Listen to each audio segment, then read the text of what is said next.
भक्त बंधुओं, आज की ये शिव कथा हर उस माता पिता के लिए है जो दिन रात अपने बच्चों की सलामती, उनकी उम्र और उनके भविष्य को लेकर चिंतित रहते हैं। अगर आप चाहते हैं कि आपकी औलाद पर कोई अनहोनी ना आए, अगर आप चाहते हैं कि आपकी संतान स्वस्थ, संस्कारी और दीर्घायु बने, और अगर आप चाहते हैं कि आपके घर पर भगवान शिव की विशेष कृपा सदा बनी रहे, तो भक्त बंधुओं, आज की ये कथा आपके लिए ही है। भक्त बंधुओं, कथा सुनना कोई साधारण कार्य नहीं है। कथा सुनने से मन को शांति मिलती है। कथा सुनने से घर का वातावरण पवित्र होता है। कथा सुनने से नकारात्मक विचार धीरे धीरे दूर होने लगते हैं। और सबसे बड़ी बात, कथा सुनने से वो पुण्य मिलता है जो धीरे धीरे जुड़ता है और संकट के समय ढाल बनकर हमारे और हमारी औलाद के सामने खड़ा हो जाता है।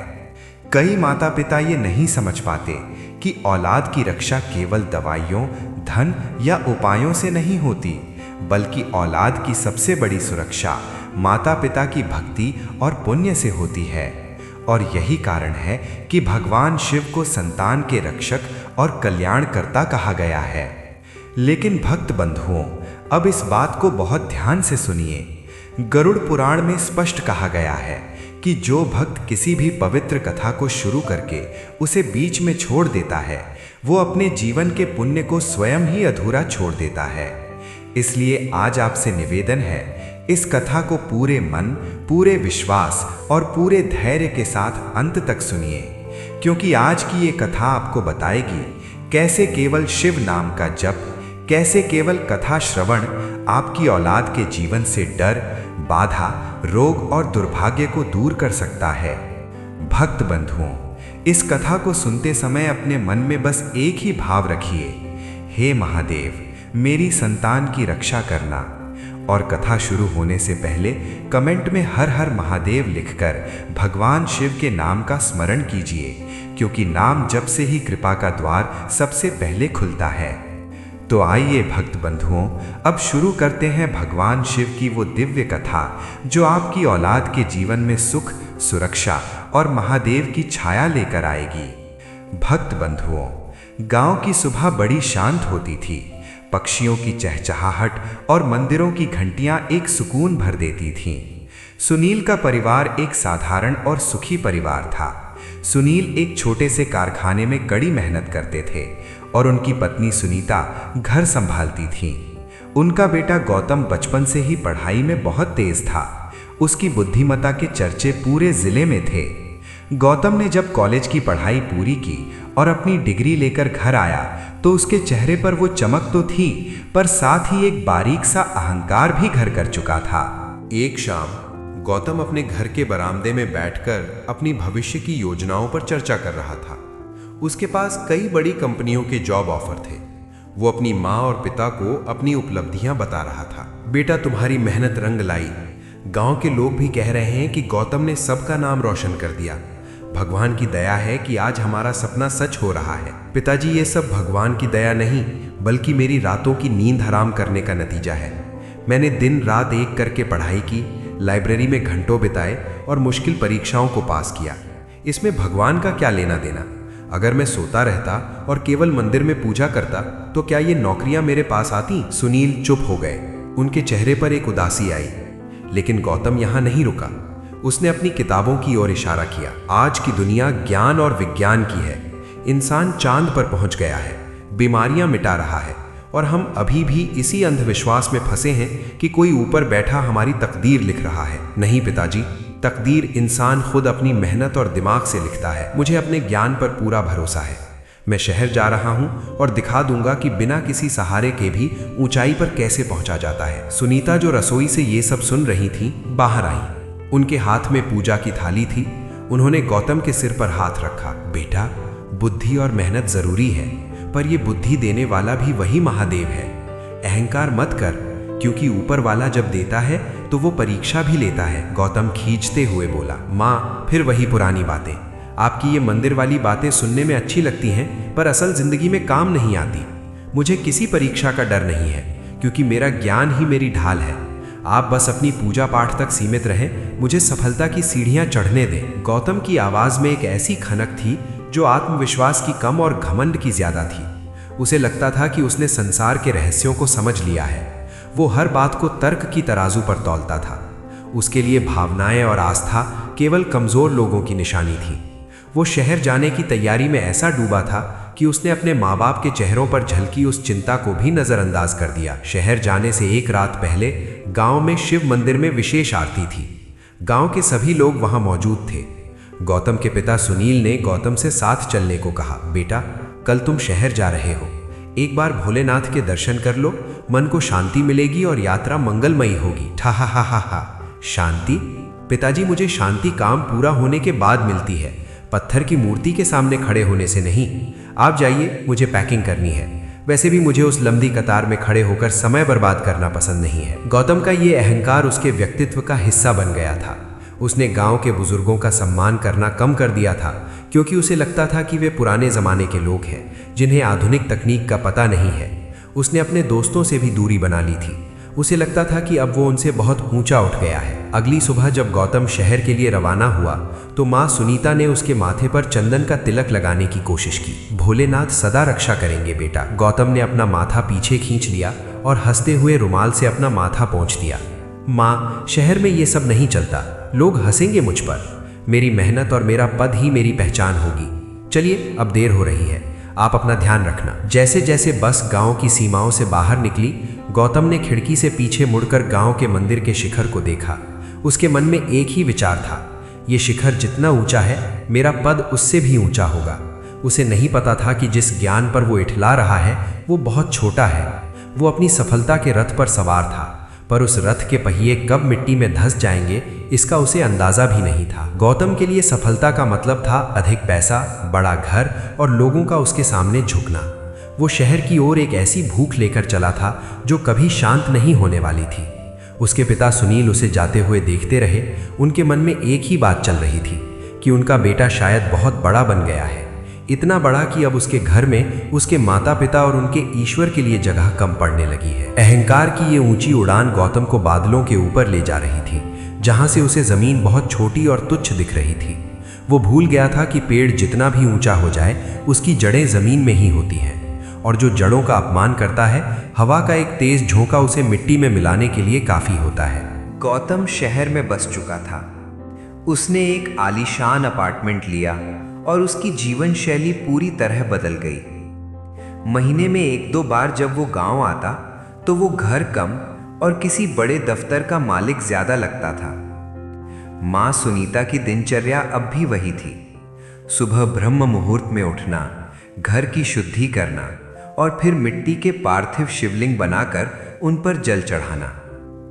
एक रविवार की सुबह गौतम देर से सोकर उठा।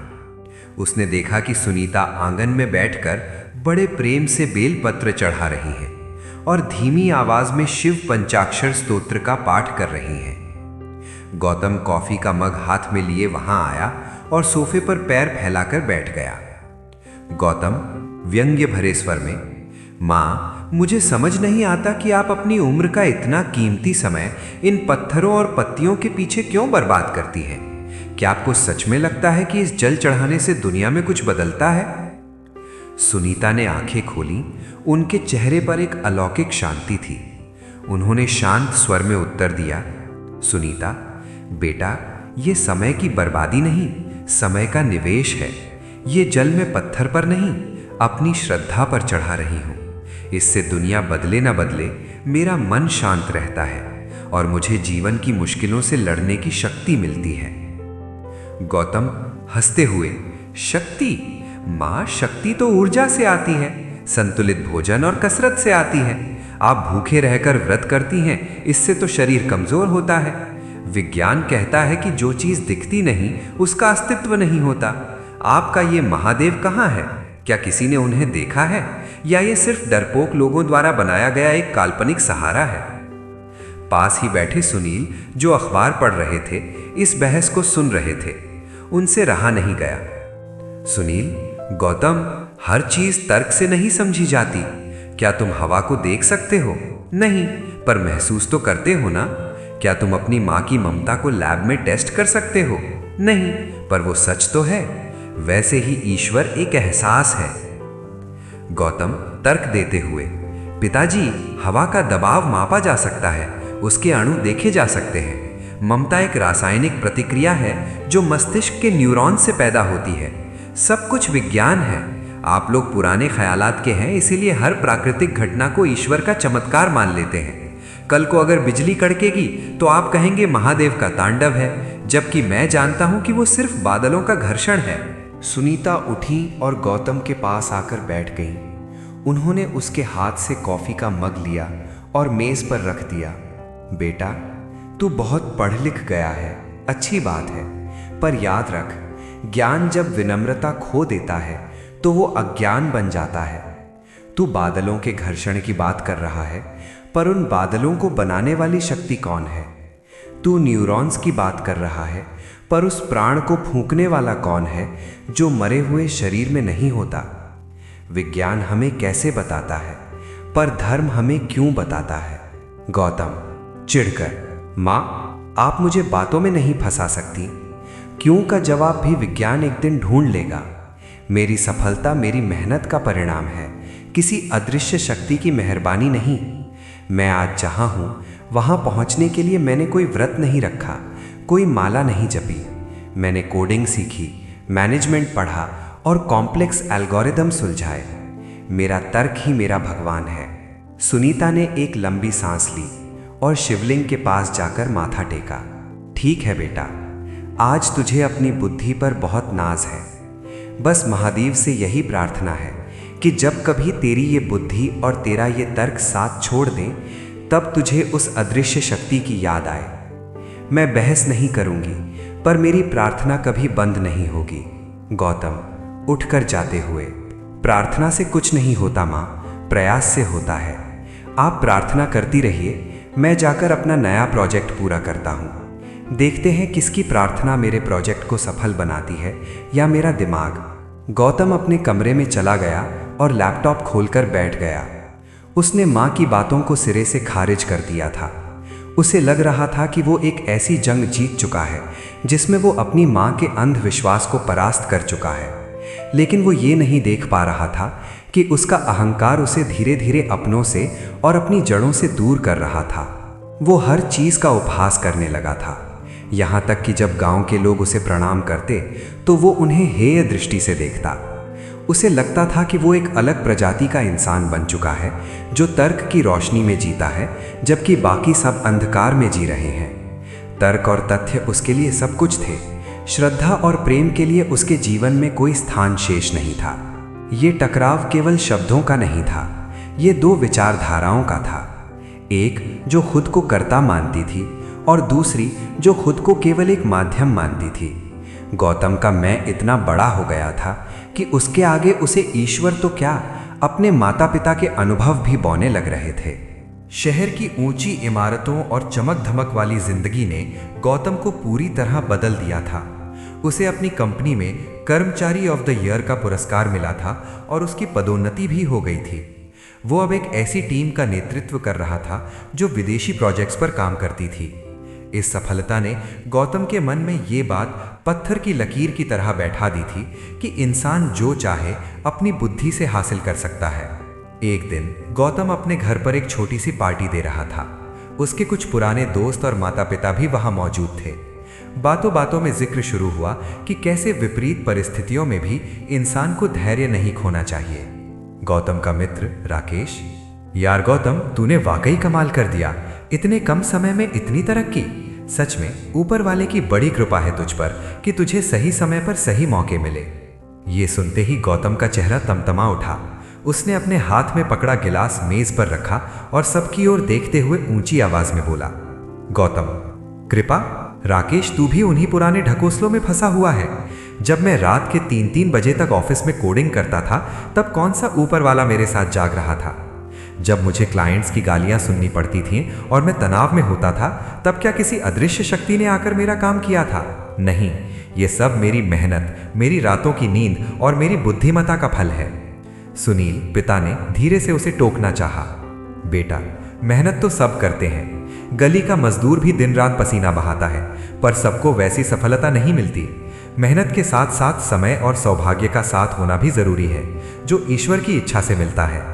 गौतम हिकारत से हंसते हुए, पिताजी, सौभाग्य कुछ नहीं होता, ये सिर्फ उन लोगों का बहाना है जो हार जाते हैं। मजदूर मेहनत करता है, पर वो अपनी बुद्धि का इस्तेमाल नहीं करता। मैंने अपनी बुद्धि को निखारा है। मैंने जो कुछ भी पाया है वो मेरी मेहनत की पाई का हिसाब है। इसमें भगवान की कोई साझेदारी नहीं है। मुझे गुस्सा आता है जब लोग मेरी मेहनत का श्रेय किसी ऐसी चीज को देते हैं जिसका अस्तित्व ही साबित नहीं किया जा सकता। सुनीता माँ शांति से कोने में बैठी ये सब सुन रही थी। उन्होंने देखा कि गौतम का चेहरा घमंड से लाल हो गया है। सुनीता, बेटा, तू कह रहा है कि तूने अपनी बुद्धि से सब पाया, पर यह बुद्धि तुझे किसने दी? जिस शरीर से तू मेहनत कर रहा है उसे चलाने वाली सांसें किसकी दी हुई हैं? अगर एक पल के लिए भी वो मालिक अपनी दी हुई चीज वापस ले ले तो तेरी ये सारी मेहनत और बुद्धि धरी की धरी रह जाएगी। गौतम कठोरता से, माँ, सांसें लेना एक जैविक प्रक्रिया है जिसे ऑक्सीजन और फेफड़े नियंत्रित करते हैं। आप हर चीज में उस मालिक को मत घसीटिए। मुझे किसी का एहसान स्वीकार करना पसंद नहीं है, चाहे वो भगवान ही क्यों ना हो। मैंने अपनी दुनिया खुद बनाई है और मैं इसका इकलौता राजा हूं। मेरी मेहनत ही मेरा मंत्र है और मेरा ज्ञान ही मेरी शक्ति है। गौतम के दोस्त सन्न रह गए। उसकी आवाज में एक ऐसा अहंकार था जिसे शब्दों में बयान करना मुश्किल था। उसे लग रहा था कि उसने कुदरत के नियमों को मात दे दी है। उसने अपने बैंक बैलेंस और अपने पद को अपनी ढाल बना लिया था। पार्टी खत्म होने के बाद जब सब चले गए तो गौतम ने अपनी माँ की ओर देखा, जो हाथ में रुद्राक्ष की माला लिए चुपचाप जाप कर रही थी। गौतम, माँ, कल मुझे 1 करोड़ का बोनस मिला है। मैं आपके लिए एक सोने की चेन लाया हूँ, इसे पहनिए और ये रुद्राक्ष की माला उतार दीजिए, ये पुराने जमाने की लगती है। सुनीता, बेटा, तेरी सोने की चेन मुझे वो सुकून नहीं दे सकती जो ये महादेव की माला देती है। तू जिस बोनस पर गर्व कर रहा है, दुआ कर कि वो तेरे काम आए, पर मेरा धन तो ये नाम ही है। गौतम सिर झटक कर अपने कमरे में चला गया। उसे लगा कि उसके माता पिता कभी उसकी ऊंचाइयों को नहीं समझ पाएंगे। उसने खुद को एक ऐसे कमरे में बंद कर लिया था जहां केवल मैं, मेरा और मेरी मेहनत की गूंज थी। वो भूल चुका था कि ऊंचे पहाड़ों पर चढ़ने वाले अक्सर ये भूल जाते हैं कि नीचे की जमीन ही उन्हें थामे हुए हैं। उसका गुमान अब उस सीमा पर था जहां से पतन की शुरुआत होती है। शहर की रफ्तार और कॉरपोरेट जगत की ऊंचाइयों ने गौतम के व्यक्तित्व पर एक कठोर परत चढ़ा दी थी। अब वो केवल एक सॉफ्टवेयर इंजीनियर नहीं, बल्कि एक बड़ी टीम का मैनेजर बन चुका था। उसके रहने का अंदाज, बोलने का लहजा और यहां तक कि अपनों को देखने का नजरिया भी बदल गया था। वो अब लग्जरी गाड़ियों में घूमता, महंगे सूट पहनता और केवल उन लोगों से मिलता जो उसके बराबर के स्टेटस के थे। एक दिन ऑफिस में गौतम अपने केबिन में बैठा था। उसका एक जूनियर कर्मचारी जो गांव से आया था, अपनी मेज पर महादेव की एक छोटी सी फोटो लगाकर काम कर रहा था। गौतम की नजर उस पर पड़ी और वो भड़क उठा। गौतम सख्त लहजे में, अविनाश, ये क्या है? ये ऑफिस है या कोई मंदिर? यहाँ लॉजिक चलता है, मैजिक नहीं। ये फोटो अभी हटाओ। मुझे यहाँ अंधविश्वास नहीं, प्रोडक्टिविटी चाहिए। अविनाश घबराते हुए, सर, ये बस मन की शांति के लिए है, मुझे इससे प्रेरणा मिलती है। गौतम ठहाका मारते हुए, प्रेरणा कोड लिखने से और डेडलाइन पूरी करने से मिलती है, किसी तस्वीर के आगे सिर झुकाने से नहीं। याद रखो, तुम्हारी बुद्धि ही तुम्हारा असली भगवान है। गौतम का ये बदला हुआ स्वभाव अब उसके घर तक भी पहुंच गया था।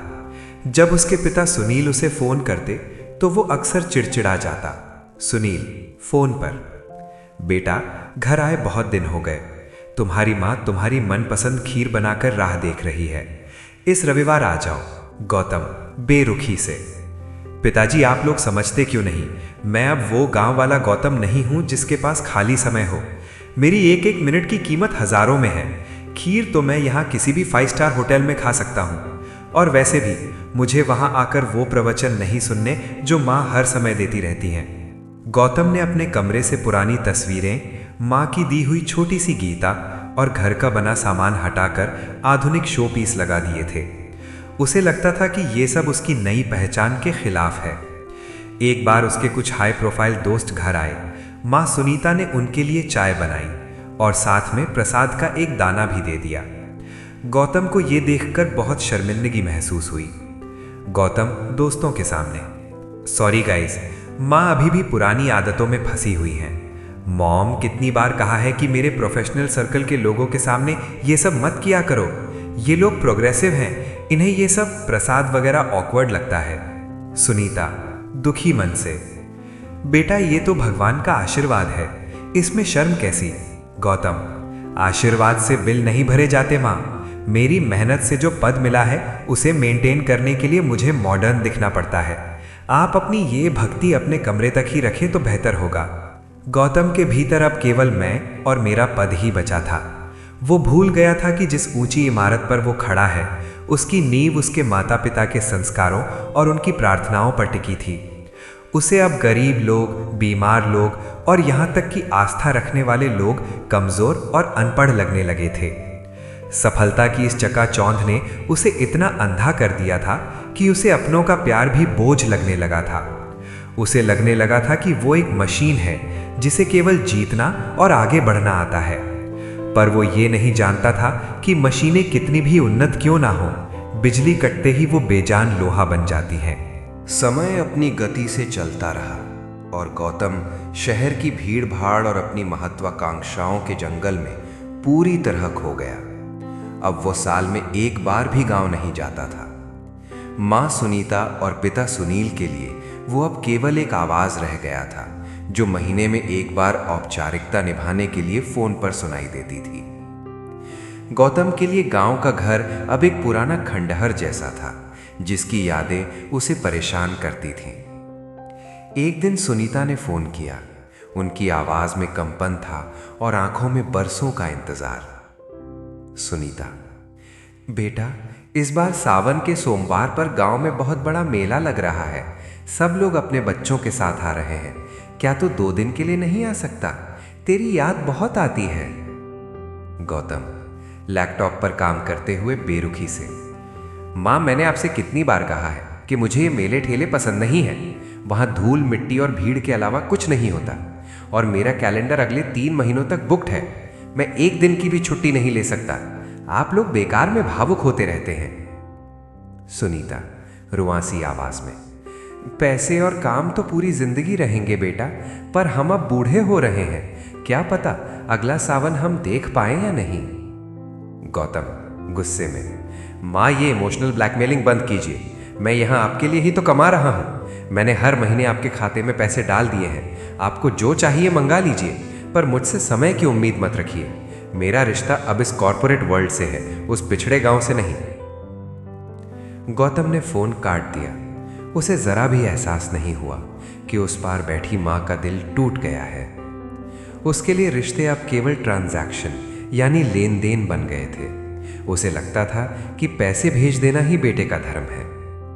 सुनील ने सुनीता को चुप कराते हुए कहा, रहने दो सुनीता, वो अब हमारा बेटा नहीं रहा, वो अब बड़ा साहब बन गया है, जिसे अपनी मिट्टी की महक से बदबू आने लगे उसे जबरदस्ती बुलाना ठीक नहीं। भगवान उसे खुश रखे, बस यही दुआ करो। गांव में जब भी कोई गौतम के बारे में पूछता तो सुनील और सुनीता गर्व से कहते कि वो बहुत ऊंचे पद पर है, पर उनकी आंखों की नमी उनकी असली पीड़ा बयां कर देती थी। गौतम ने गांव के अपने पुराने दोस्तों के नंबर ब्लॉक कर दिए थे क्योंकि उसे लगता था कि वे उससे मदद मांगने के लिए फोन करते हैं। उसने अपने अतीत को एक पुरानी गंदी चादर की तरह उतार फेंका था। एक बार गांव के मंदिर का जीर्णोद्धार होना था। गांव के कुछ लोग शहर आए और गौतम के दफ्तर पहुंचे। गांव का बुजुर्ग, बेटा गौतम, मंदिर की छत गिर रही है, सब थोड़ा थोड़ा दान दे रहे हैं, तू तो बहुत बड़ा आदमी है, थोड़ा सहयोग कर देता तो पुण्य मिलता। गौतम अपने केबिन में बैठे बैठे, काका पुण्य से पेट नहीं भरता, मैं अपना टैक्स भरता हूँ, वही मेरा योगदान है, और जिस मंदिर की छत भगवान खुद नहीं बचा पा रहे उसे मैं क्या बचाऊंगा। बेहतर होगा कि आप लोग उस जमीन पर कोई स्कूल या अस्पताल बनाएं, मंदिर के लिए मेरे पास 1 रुपया भी नहीं है। गौतम की इस बेरुखी ने गांव वालों को दुखी कर दिया। वे समझ गए कि गौतम का ज्ञान उसके संस्कारों को निगल गया है। गौतम अब पूरी तरह जड़ विहीन हो चुका था। वो भूल गया था कि कि जो पौधा अपनी जड़ों से कट जाता है, भले ही कुछ समय के लिए गुलदस्ते में सुंदर दिखे, पर उसका सूखना निश्चित होता है। उसने अपने अहंकार का एक ऐसा महल खड़ा कर लिया था जिसमें दरवाजे तो बहुत थे, पर अपनों के लिए कोई रास्ता नहीं था। वो अकेला होता जा रहा था, पर उसे लग रहा था कि वो स्वतंत्र हो रहा है। सफलता की चकाचौंध में उसे ये भी नहीं दिख रहा था कि उसके माता पिता अब कमज़ोर हो रहे हैं। उसे लगता था कि पैसा हर मुसीबत को टाल देगा, पर कुदरत का कानून कुछ और ही था। जब जड़ें टूटती हैं तो सबसे पहले वो हिस्सा गिरता है जो सबसे ऊंचा होने का गुमान करता है। शहर की चकाचौंध में डूबे गौतम के लिए एक शाम वैसी ही थी जैसी हर रोज होती थी। ऑफिस की मीटिंग्स, फाइल्स और करोड़ों के प्रोजेक्ट्स। लेकिन गांव में उस छोटे से घर के आंगन में जहां से गौतम की जिंदगी शुरू हुई थी, वहां एक सन्नाटा पसर गया था। पिता सुनील, जो हमेशा चुपचाप मेहनत करते थे, अचानक आंगन में गिर पड़े। मां सुनीता की चीख निकल गई। पड़ोसी भागे आए और उन्हें गांव के छोटे से सरकारी अस्पताल ले जाया गया। डॉक्टर ने देखते ही कह दिया, हालत गंभीर है, इन्हें तुरंत शहर के बड़े अस्पताल ले जाना होगा। सुनीता ने कांपते हाथों से गौतम को फोन लगाया। 10 बार रिंग जाने के बाद गौतम ने झुंझलाते हुए फोन उठाया। गौतम, मां, मैंने कितनी बार कहा है कि ऑफिस के समय फोन मत किया करो, मैं एक बहुत जरूरी प्रेजेंटेशन दे रहा हूं। सुनीता रोते हुए, बेटा, तेरे बाबूजी, वे अचानक गिर गए। डॉक्टर कह रहे हैं कि दिल का दौरा पड़ा है, उन्हें शहर लाना पड़ेगा। तू जल्दी से किसी बड़े अस्पताल में बात कर ले। गौतम के माथे पर सिलवटें आ गईं। उसे पिता की चिंता से ज्यादा अपने काम में आने वाली बाधा की फिक्र थी। गौतम, मां, आप घबराइए मत, मैं अभी अपने असिस्टेंट को बोलकर एम्बुलेंस और शहर के सबसे महंगे प्राइवेट अस्पताल में बेड बुक करवा देता हूं। मेरे पास पैसे की कोई कमी नहीं है, आप बस उन्हें लेकर पहुंचिए, मैं वहां किसी को भेज दूंगा। सुनीता, बेटा, तू नहीं आएगा? उन्हें तेरी जरूरत है। गौतम, मां, मेरे आने से वो ठीक नहीं होंगे, डॉक्टरों के इलाज से होंगे, और मेरा आज का कॉन्ट्रैक्ट साइन होना बहुत जरूरी है। आप बस पहुंचिए, पैसा पानी की तरह बहा दूंगा, सब ठीक हो जाएगा। सुनील को शहर के एक बड़े अस्पताल के आईसीयू में भर्ती कराया गया। रात को गौतम अस्पताल पहुंचा, लेकिन वो पिता के बिस्तर के पास बैठने के बजाय डॉक्टरों के केबिन में अपनी रईसी दिखा रहा था। गौतम, डॉक्टर, बेस्ट से बेस्ट ट्रीटमेंट दीजिए, पैसों की फिक्र मत कीजिए, मेरे पास इंश्योरेंस भी है और कैश भी, मुझे बस परिणाम चाहिए। डॉक्टर गंभीरता से, मिस्टर गौतम, मेडिकल साइंस में पैसा जरूरी है, पर शरीर की अपनी सीमाएं होती हैं। आपके पिता की उम्र और मानसिक तनाव भी एक बड़ी वजह है। उन्हें दवाओं के साथ साथ अपनों के साथ की भी जरूरत है। गौतम ने डॉक्टर की बात को अनसुना कर दिया। उसने मां को अस्पताल के एक वीआईपी वेटिंग रूम में बिठा दिया। मां, बेटा, एक बार अंदर जाकर अपने पिता का हाथ तो थाम ले, वे होश में आते ही तेरा नाम ले रहे थे। गौतम, मां, वहां बहुत मशीनें लगी हैं, मुझे वो सब देखकर अच्छा नहीं लगता, और वैसे भी मैं यहां बैठकर अपना लैपटॉप चला सकता हूं ताकि काम का नुकसान ना हो। मैंने दुनिया के सबसे बड़े कार्डियोलॉजिस्ट को बुला लिया है, अब महादेव पर नहीं, मेरी अरेंजमेंट्स पर भरोसा रखिए। रात बीतती गई। सुनील की हालत स्थिर नहीं हो रही थी। गौतम बार बार अपनी घड़ी देख रहा था। उसे पिता की बिगड़ती सेहत से ज्यादा इस बात की परेशानी थी कि उसकी नींद पूरी नहीं हो रही है और कल सुबह उसकी एक बड़ी मीटिंग है। सुनीता अस्पताल के कोने में बैठकर अपनी रुद्राक्ष की माला फेर रही थी।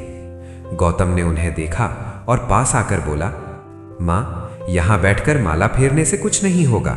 जो काम ये मशीनें और महंगी दवाइयां कर रही हैं, वो आपकी ये लकड़ी की गुड़िया नहीं कर सकती।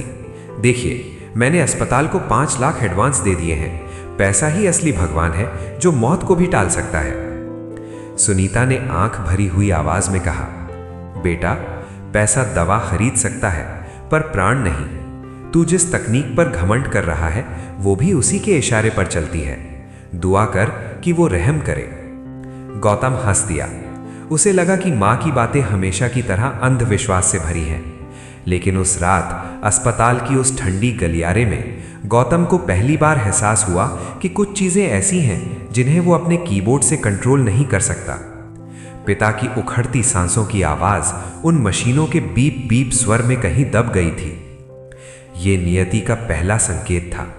गौतम का पैसा और पद उसे एक वीआईपी रूम तो दिला सकते थे, पर उसके पिता की आंखों में जो तड़प थी अपने बेटे के स्पर्श के लिए, वो उसे नहीं खरीद सकता था।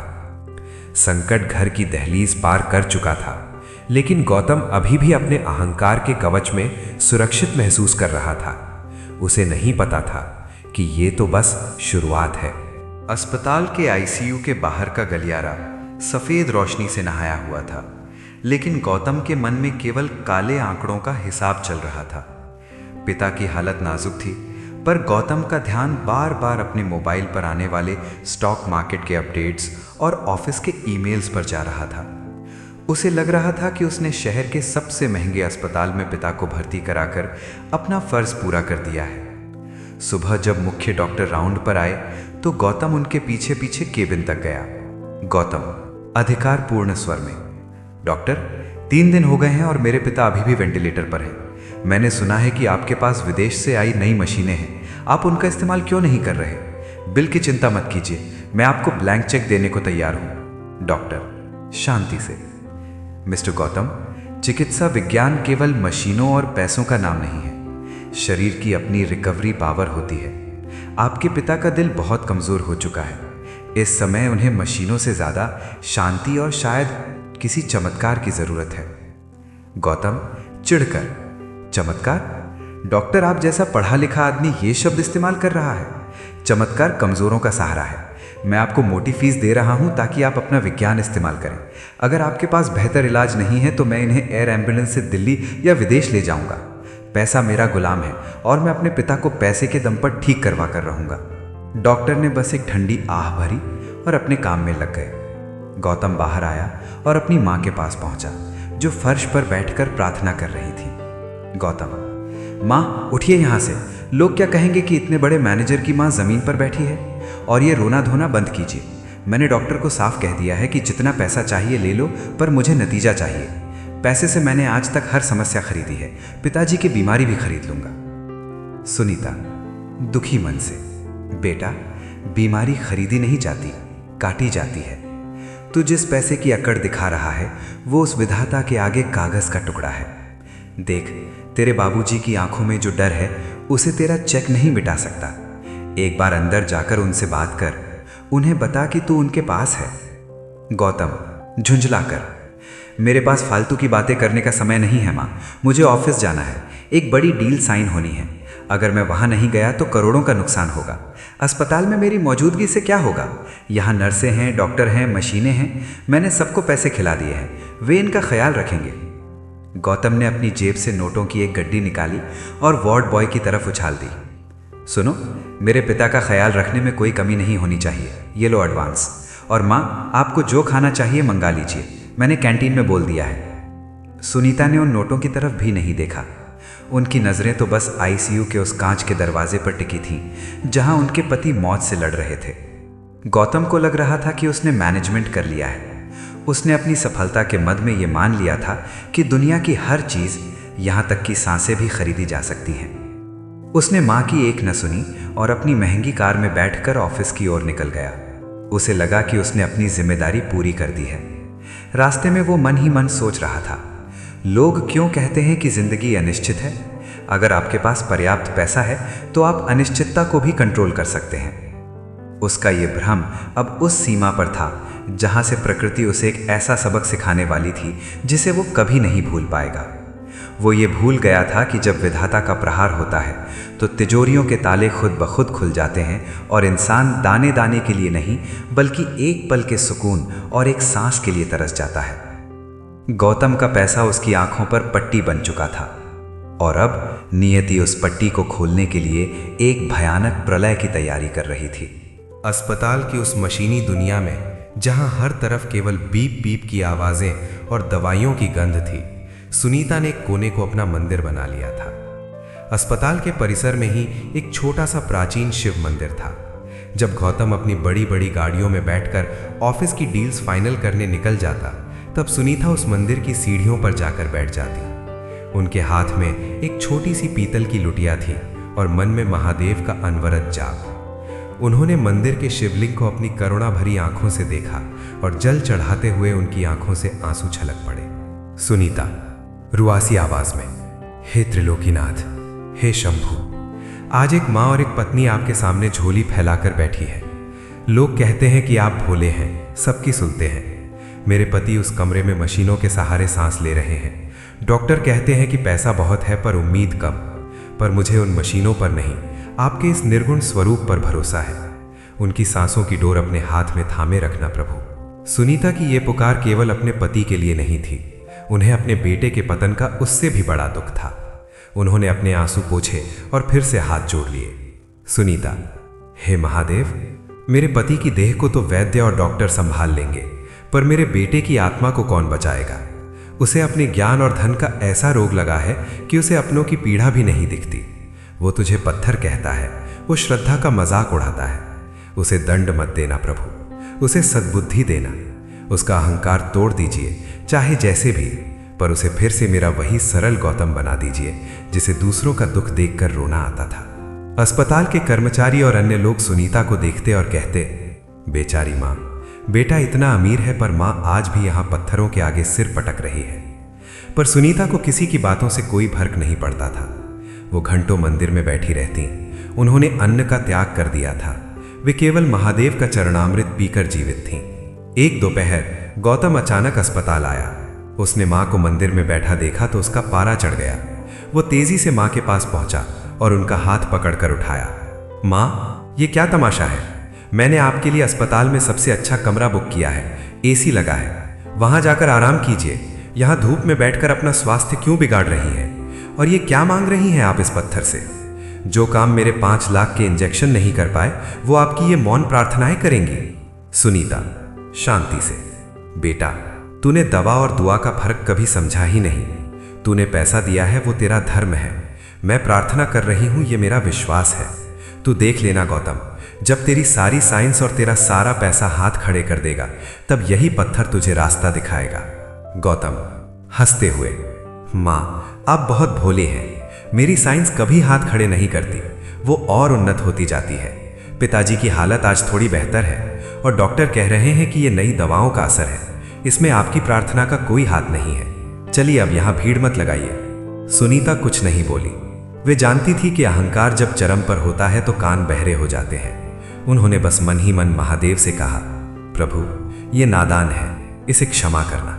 सुनीता की पुकार मौन थी, पर उसमें वो शक्ति थी जो कैलाश तक पहुंचती थी। वे जानती थी कि महादेव की लाठी बेआवाज होती है। गौतम जिसे अपनी जीत समझ रहा था, वो दरअसल उसकी आखिरी परीक्षा की तैयारी थी। मां की प्रार्थना एक ढाल बन रही थी, क्योंकि नियति अब गौतम के उस घमंड को जड़ से उखाड़ने के लिए एक भयानक झंझावात भेजने वाली थी। उस रात जब गौतम शहर की सड़कों पर अपनी तेज रफ्तार कार में निकला, उसे अंदाजा भी नहीं था कि उसकी मां की यही मौन पुकार उसकी जिंदगी की आखिरी उम्मीद बनने वाली थी। शहर की रातें चकाचौंध से भरी होती हैं, पर उस रात आसमान में घने काले बादल छाए हुए थे। गौतम एक बहुत बड़ी बिजनेस पार्टी से लौट रहा था। उसने उस रात करोड़ों की एक नई डील पक्की की थी और वो कामयाबी के नशे में चूर था। उसकी महंगी स्पोर्ट्स कार शहर की खाली सड़कों पर हवा से बातें कर रही थी। कार के भीतर तेज संगीत बज रहा था और गौतम मन ही मन सोच रहा था, आज मैं जो कुछ भी हूं सिर्फ अपनी वजह से हूं। दुनिया मेरे कदमों में है। तभी अचानक मौसम ने करवट ली। तेज बारिश शुरू हो गई और सड़कों पर फिसलन बढ़ गई। गौतम ने अपनी कार की रफ्तार कम करने के बजाय और बढ़ा दी। उसे अपनी तकनीक और अपनी ड्राइविंग पर इतना भरोसा था कि उसे लगा कि वो कुदरत की इस बाधा को भी पार कर लेगा।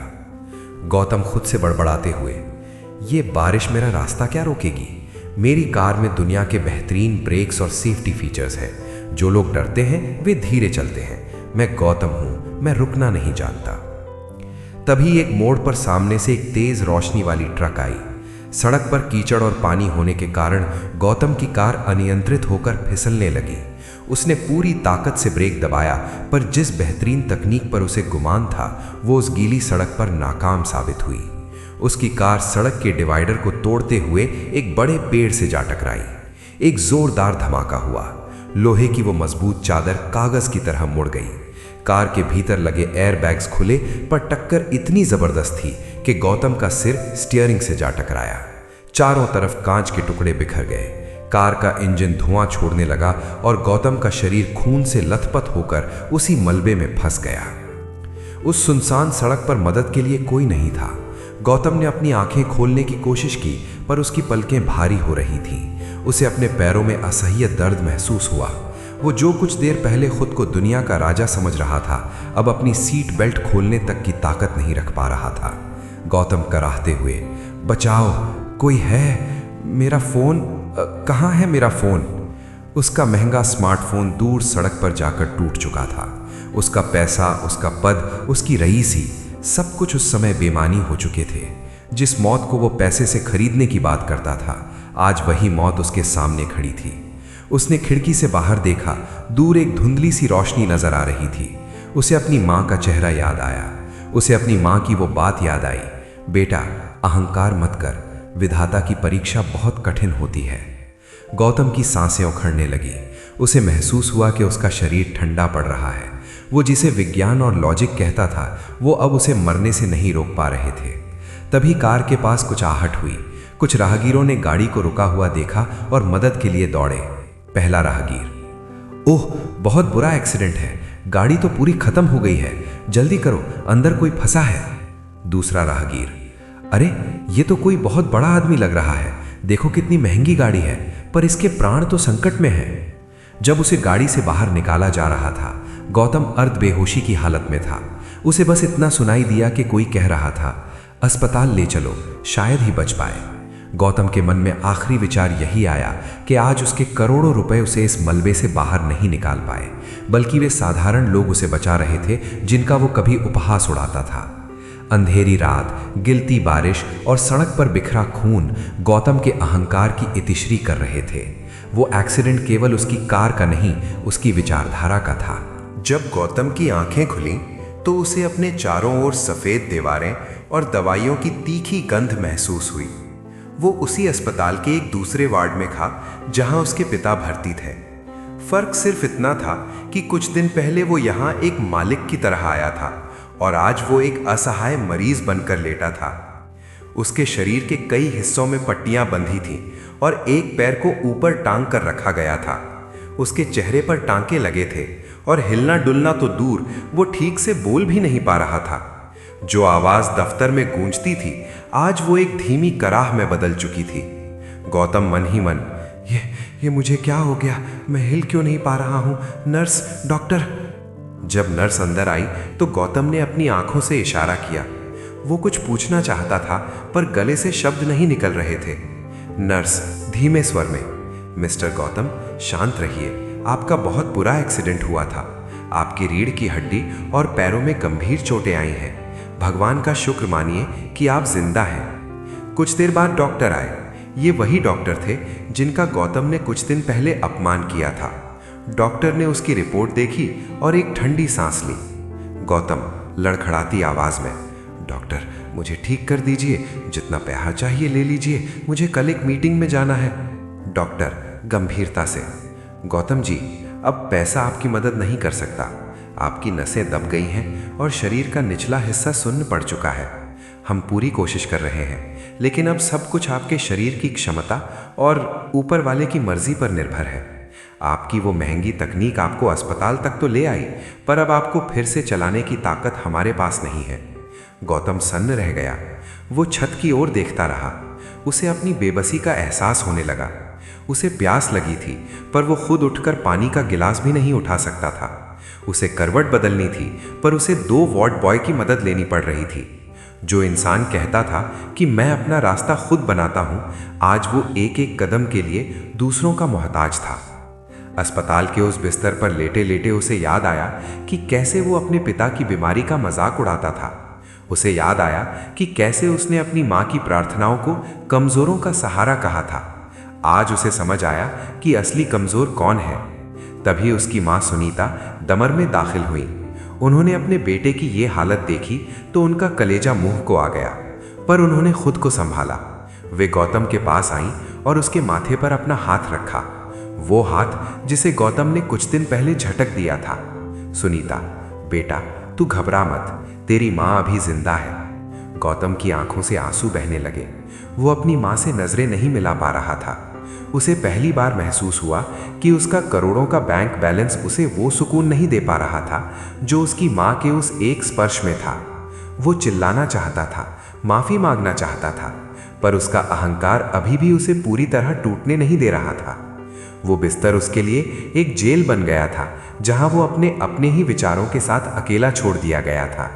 उसे एहसास हुआ कि इंसान कितना भी बड़ा क्यों न हो जाए, कुदरत के एक छोटे से प्रहार के सामने वो तिनके से ज्यादा कुछ नहीं है। उसकी बेबसी अब उसकी नई पहचान बन चुकी थी। अस्पताल के उस शांत कमरे में रात का सन्नाटा पसरा हुआ था। केवल मशीनों की मध्यम आवाज और गौतम की उखड़ती सांसों का शोर था। गौतम को नींद नहीं आ रही थी, पर दवाइयों के असर से उसकी चेतना एक अलग ही संसार में जा रही थी। जैसे ही उसकी आंखें लगीं, उसे एक विचित्र और अलौकिक अनुभव हुआ। गौतम ने सपने में देखा कि वो एक अंतहीन अंधेरे मार्ग पर खड़ा है। वो भागना चाहता है, पर उसके पैर पत्थर के हो चुके हैं। वो चिल्लाना चाहता है, पर उसकी आवाज उसका साथ नहीं दे रही। तभी दूर से एक मंद रोशनी दिखाई दी और एक ऐसी आवाज गूंजी जो बादलों के गरजने जैसी गंभीर थी, फिर भी उसमें मां की ममता जैसी मिठास थी। दिव्य स्वर। गौतम, तो किसे खोज रहा है? अपनी उस बुद्धि को जिसने तुझे इस मोड़ पर ला खड़ा किया, या उस धन को जो आज तुझे छूने तक नहीं आ रहा? गौतम ने कांपते हुए चारों ओर देखा, पर वहां कोई शरीर नहीं था, केवल एक असीम ऊर्जा महसूस हो रही थी। गौतम कांपते हुए, आप कौन हैं? मुझे इस अंधेरे से निकालिए। मैं बहुत सफल इंसान हूं, मेरे पास बहुत कुछ है देने के लिए। आप जो चाहे मुझसे ले लें, बस मुझे ठीक कर दें। वो आवाज खिलखिलाकर हंसी, जैसे पूरे ब्रह्मांड में संगीत गूंज उठा हो। दिव्य स्वर। तू मुझे क्या देगा नादान? जो कुछ भी तेरे पास है, तेरी बुद्धि, तेरा शरीर, तेरी ये सांसें, वे सब मेरी दी हुई अमानत है। तूने मैं और मेरा के अहंकार में उस माँ बाप का अपमान किया जिनकी प्रार्थनाओं ने आज तेरी रक्षा की है। जिस एक्सीडेंट में तेरी कार के परखच्चे उड़ गए, वहां तेरा पैसा नहीं, तेरी माँ की वो मौन पुकार ढाल बनकर खड़ी थी। गौतम को अपनी माँ का वो चेहरा याद आया जो मंदिर की सीढ़ियों पर बैठकर जल चढ़ा रही थी। उसे अपनी हर गलती एक फिल्म की तरह दिखाई देने लगी। दिव्य स्वर। जिसे तू पत्थर कहता था, वही आज तेरे जीवन का आधार है। जिसे तू कमजोरों का सहारा कहता था, वही शक्ति आज तुझे मौत के मुंह से खींच लाई है।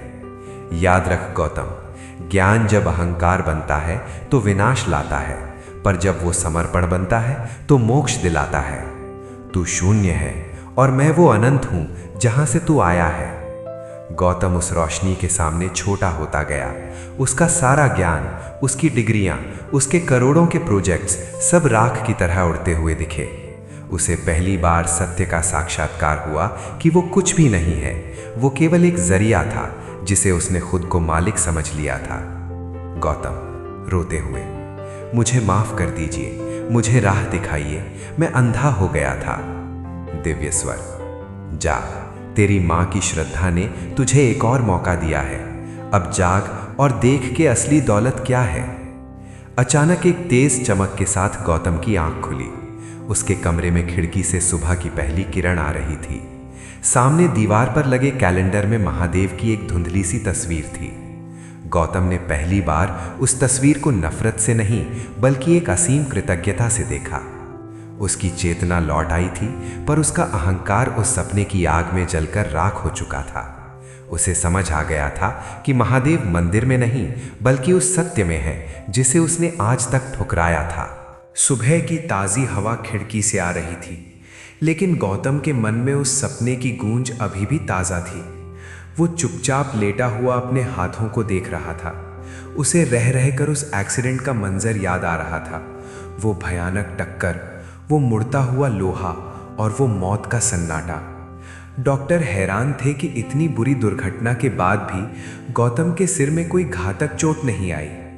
तभी नर्स कमरे में आई और उसने गौतम की पट्टी बदलते हुए धीरे से कहा, मिस्टर गौतम, आप बहुत भाग्यशाली हैं। जिस स्थिति में आपकी गाड़ी मिली थी, पुलिस वालों का कहना था कि इसमें से किसी का जिंदा बचना नामुमकिन है। उस रात जब आप यहाँ आए, आपकी माँ पूरे समय बाहर जमीन पर बैठकर जप कर रही थी। गौतम की आंखों के सामने अपनी माँ का वो चेहरा घूम गया जिसे उसने न जाने कितनी बार अपमानित किया था। थोड़ी देर बाद माँ सुनीता कमरे में आई। उनके हाथों में महादेव का विभूति और मंदिर का चरणामृत था। सुनीता कोमलता से, बेटा थोड़ा जल पी ले, बाबा का आशीर्वाद है, तुझे बहुत शक्ति देगा। इस बार गौतम ने मुंह नहीं फेरा। उसने बहुत धीरे से अपना मुंह खोला और उस जल की एक बूंद ग्रहण की। उसे ऐसा लगा जैसे उसके सूखे हुए गले और तड़पते हुए मन को अमृत मिल गया हो। गौतम कांपती आवाज में, माँ क्या सच में आप उस रात बारिश में बाहर ही बैठी थीं? सुनीता मुस्कुराते हुए, बेटा माँ का आंचल और महादेव की छाया, ये दोनों कभी साथ नहीं छोड़ते। जब तू उस रात दर्द में था तो मुझे यहाँ बैठे बैठे एहसास हो गया था कि मेरा बच्चा संकट में है। मैंने बस महादेव से एक ही हट की थी कि मेरी उम्र तुझे लग जाए पर तुझे कुछ ना हो। गौतम फूट फूट कर रोने लगा। उसके शरीर की चोटों से ज्यादा उसके मन का पश्चाताप उसे दर्द दे रहा था। गौतम, माँ मैं कितना नीच था। मैंने आपसे कहा था कि आपकी प्रार्थनाओं से बिल नहीं भरे जाते। मैंने आपके महादेव को पत्थर कहा था, पर आज मुझे समझ आया कि जब मेरी तकनीक, मेरा पैसा और मेरी रफ्तार ने मुझे मौत के मुंह में धकेल दिया, तब आपकी वही बेकार की प्रार्थनाएं मेरे लिए ढाल बनकर खड़ी थी। मुझे माफ कर दो माँ, मुझे माफ कर दो। सुनीता ने गौतम का हाथ चूम लिया। उन्होंने देखा कि गौतम की आंखों में वो पुराना घमंड अब नहीं था। गौतम को अब समझ में आ रहा था कि जिसे वो किस्मत या इत्तेफाक समझ रहा था, वो दरअसल उसकी माँ की तपस्या का फल था। उसे याद आया कि कैसे वो अपनी माँ की भक्ति का मजाक उड़ाता था, पर उसी भक्ति ने उसे यमराज के द्वार से वापस खींच लिया था। वो पैसा जिसे वो अपनी सबसे बड़ी ताकत मानता था, उस रात सड़क पर कचरे के समान पड़ा था और उसकी रक्षा एक मौन पुकार ने की थी। उस दिन गौतम को ये एहसास हुआ कि संसार की सबसे बड़ी शक्ति श्रद्धा है। विज्ञान हमें जीना सिखाता है, पर श्रद्धा हमें बचाती है। प्रार्थना की वो ढाल अब गौतम के चारों ओर एक सुरक्षा कवच की तरह थी और उसने मन ही मन उस अदृश्य शक्ति के सामने पहली बार अपना सिर झुका दिया। विचारों के साथ अस्पताल के उस कमरे में दोपहर की शांति थी, लेकिन गौतम के भीतर एक तूफान मचा हुआ था। वो बिस्तर पर स्थिर लेटा था, पर उसका मन उन तमाम यादों की गलियों में दौड़ रहा था जहां उसने केवल अपनी सत्ता और सामर्थ्य का झंडा फहराया था।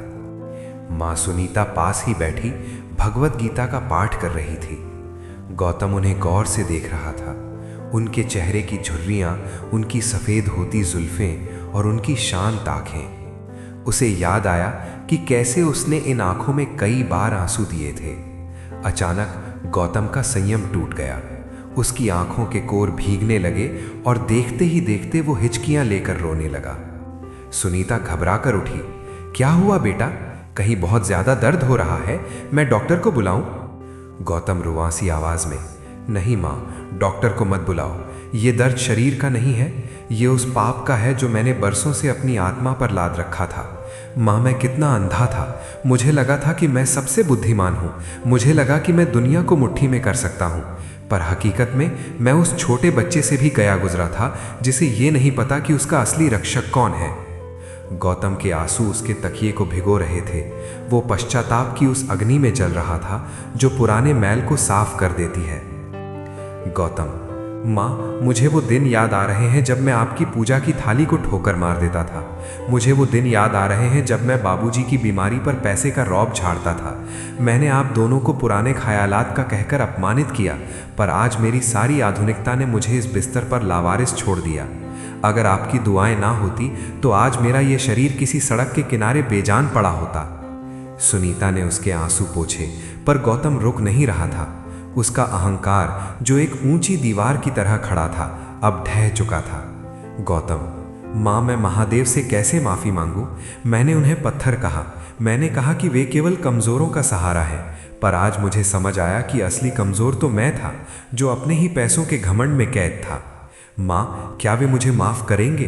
क्या मैं फिर से उनके सामने सिर झुकाने के काबिल हूँ?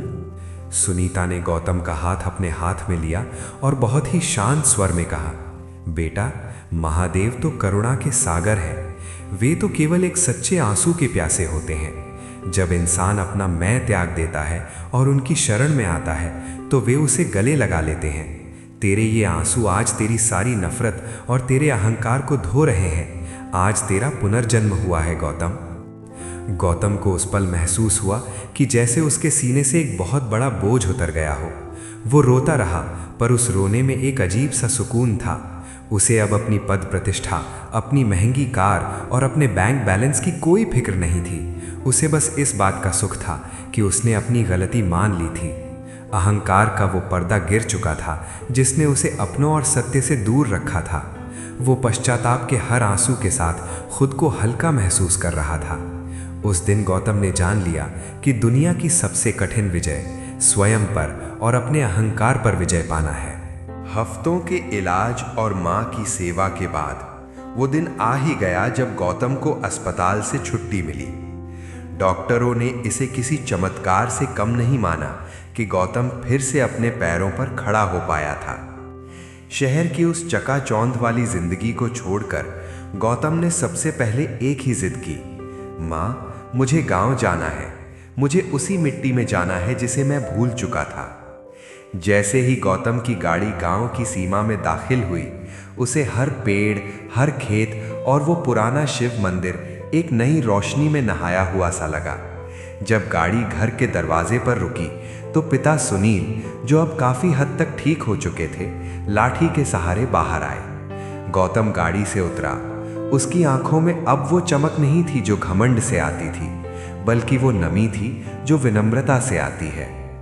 उसने देखा कि उसके पिता की कमर झुक गई थी और उनके चेहरे पर इंतजार की लकीरें गहरी हो गई थीं। गौतम दौड़ कर गया और बिना एक शब्द बोले अपने पिता के चरणों में साष्टांग प्रणाम किया। सुनील हैरानी और ममता के साथ, अरे बेटा, ये क्या कर रहा है? तू तो बड़ा आदमी है, शहर का साहब है। गौतम पिता के पैर पकड़कर रोते हुए, नहीं पिताजी, मैं कोई साहब नहीं हूँ। मैं तो बस आपका वही छोटा सा नादान गौतम हूँ जो भटक गया था। मुझे माफ़ कर दीजिए पिताजी। मैंने अपनी सफलता के नशे में आपको और माँ को बहुत दुख पहुँचाया। मैंने जिसे अपनी मेहनत समझा वो दरअसल आपकी प्रार्थनाओं का फल था। मुझे अपनी शरण में ले लीजिए। सुनील की आंखों से भी आंसू बह निकले। उन्होंने झुककर अपने बेटे को उठाया और उसे अपने सीने से लगा लिया।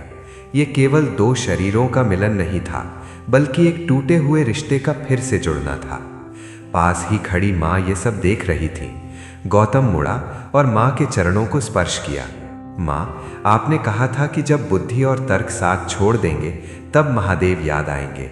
आज मैं आपकी भक्ति की उस हार स्वीकार करता हूँ और अपने अहंकार की हार पर खुश हूँ।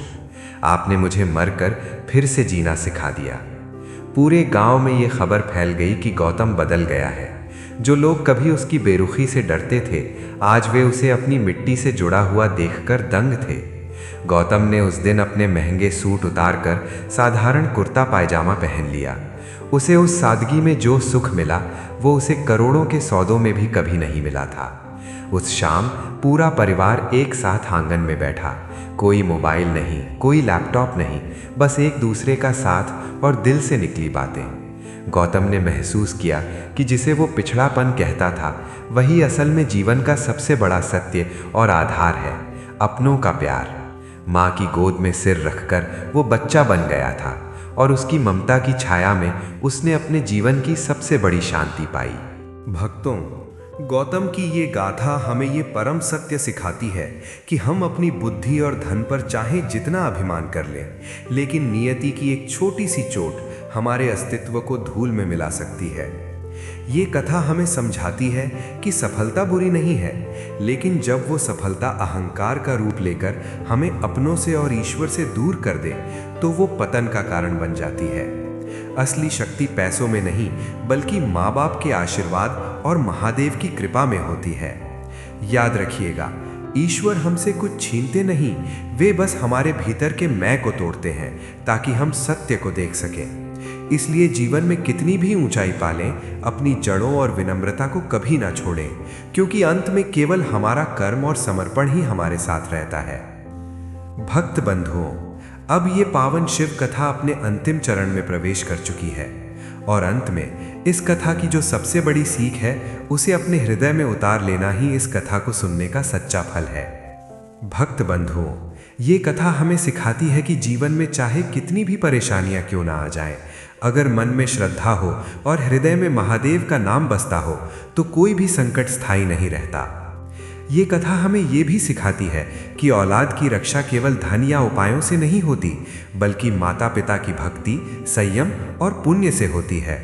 जब घर में रोज कथा सुनी जाती है, जब मन में शिव नाम चलता रहता है, तो वही नाम घर की दीवारों की तरह परिवार और संतान की रक्षा करता है। भक्त बंधुओं, भगवान शिव दिखावे की भक्ति से नहीं, सच्चे मन से प्रसन्न होते हैं। जो भक्त अपने काम करते हुए भी महादेव का स्मरण करता है, जो दूसरों के दुख में साथ देता है, जो किसी का बुरा नहीं सोचता, महादेव उसी भक्त के जीवन में शांति और समाधान का मार्ग खोलते हैं। ये कथा हमें ये भी याद दिलाती है कि अहंकार, क्रोध और नकारात्मक सोच मनुष्य को अंदर से कमजोर कर देती है, लेकिन क्षमा, सेवा और भक्ति उसी मनुष्य को महादेव के चरणों तक पहुंचा देती है। इसलिए भक्त बंधुओं, कथा को केवल सुनकर ही नहीं, उसकी सीख को अपने जीवन में उतारने का संकल्प भी लीजिए।